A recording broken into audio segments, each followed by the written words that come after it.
Hello guys, কালকে আমি যখন ডাক্তার দিকে আসছিলাম একটা ছোট্ট শাপলা গাছ নিয়ে এসেছি। তো সেইটাই আজকে রিপোর্টিং করব। সেটা আমি জলে ভিজিয়ে রেখেছিলাম, আজকে বসাবো। তার জন্য একটা গামলিতে আমার মাটি ছিল, সেটা ভালো করে পাক তৈরি করে নিচ্ছি।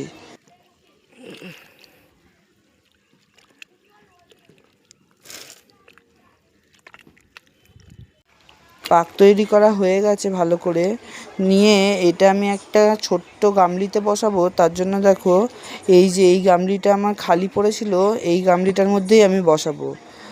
তা এর মধ্যে একটা ছাঁকনি দিয়ে ছেঁকে নেবো মাটিটা, যেন এর মধ্যে যত ময়লা আছে সেইগুলো আর ওর মধ্যে না থাকে। ভালো করে ছাঁকা হয়ে গেছে, এটা তার 2 দিন পর দেখাচ্ছি। পাকটা যখন বসে গেছে তখন এর মধ্যে এই গাছটা আমি বসাবো। তার জন্য এটা আমি বসাচ্ছি। ওপরের পাতাটা পচে গেছে, তার জন্য আর এর মধ্যে রাখিনি।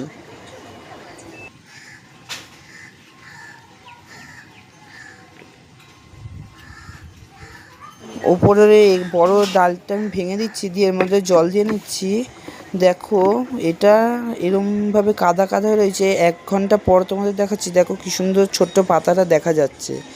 এর নতুন পাতা ছাড়লে তোমাদের আমি দেখাবো।